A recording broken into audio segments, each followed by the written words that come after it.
Welcome, welcome, welcome. I'm the Dr. Bob Lee. Welcome to Open. Our next guest is the founder and executive director of L.O.V.E Mentoring. He joins us to share more about their work. We welcome Claudia Espinosa. Welcome to Open. How are you? Good morning.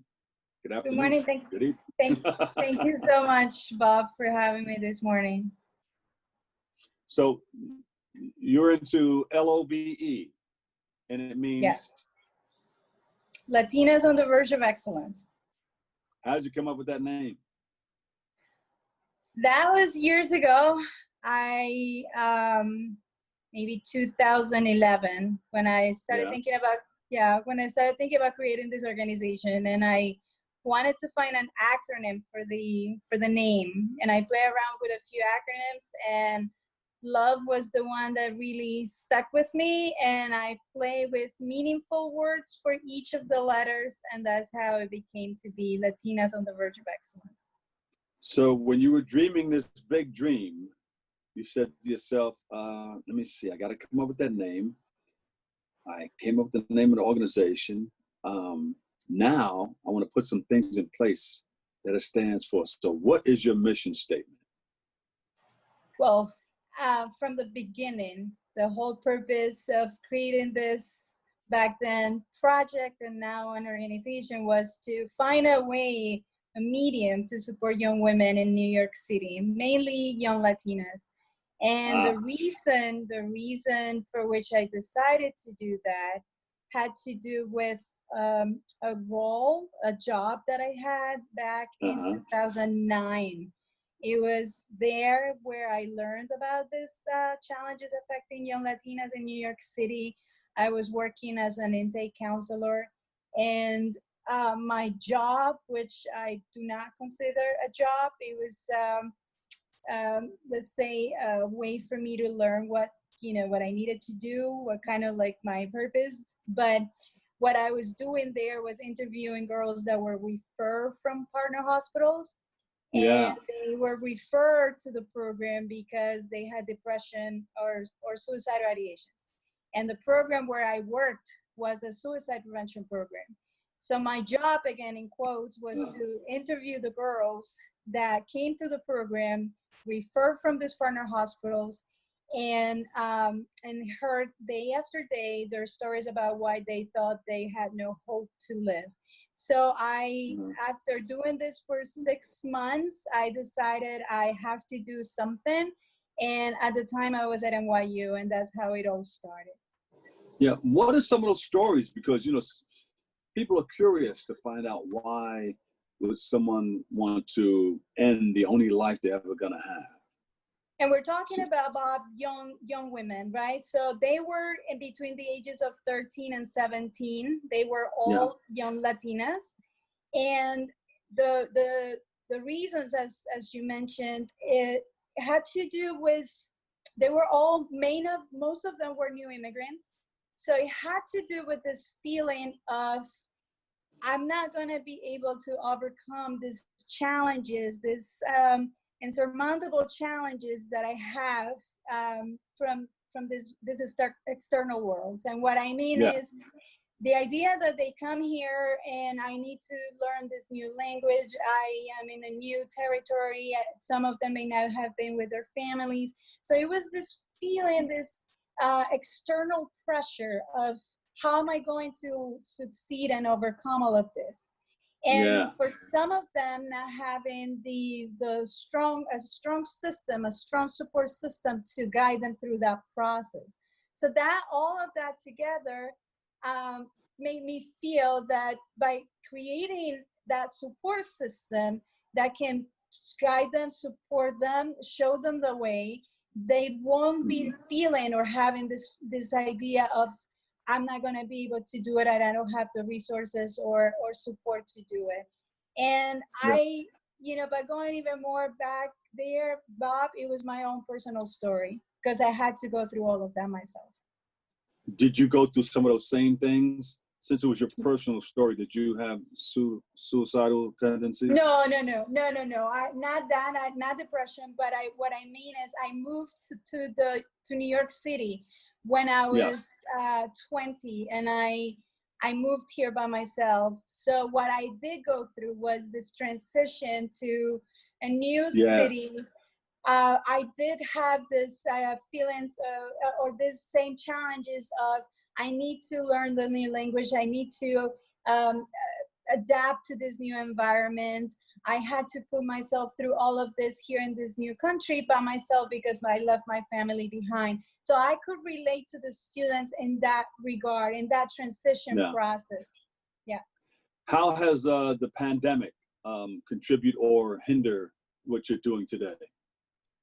Well, I will have to give you a little bit of background of how we normally did work before the pandemic. So what the program started 2012. We've been running the program in partner public high schools across New York City. And we run the program. It started as an after-school program where we recruit college female students to be mentors, and we teach that program in schools. So we started as an after-school, but for the past 3 years, we've been running the program as a health class. So the program has evolved, and from a curriculum that started with college access, it has evolved into a health-based curriculum that addresses mental health, reproductive health, and college access. So from 3 years ago, we started running the program as a health class in partner public high schools across New York City. So before the pandemic, we were running our program as an in-school class that is implemented during school hours and where we are able to teach our curriculum. When the pandemic happened, we had to transition our in-school classes into online sessions. And luckily, we were able to do that fairly quickly in March. And we were able to finish this academic year in our partner schools and finish our classes. Oh, excellent. What do you want young Latinas to know about what you're doing? What we are working on, Bob, is to be able to bring this program to more young women in New York City. So before this pandemic happened, we were in the process of partnering with even more schools across New York City to be able to run the program. To give you a specific idea of how we are able to reach our young women, we first partner with public high schools. So I know, for instance, for our purposes, the Bronx schools are very important to us. Schools in the South Bronx it's a very important community that we are very interested in supporting. So the goal for us is to develop those partnerships with partner public high schools. And once we do that, we are able to bring the program to their students. Excellent. So you use a lot of mentors. Yes. Why do you think mentors are so important in your program? Well, the main component of the program, Bob, is mentorship. So, and why is that?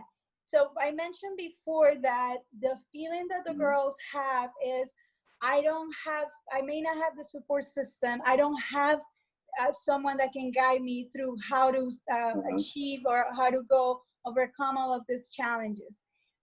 We recruit college female students that for the most part are Latinas or are young women of color in New York City, or are minority women that have gone through similar experiences that our young women in high schools go through.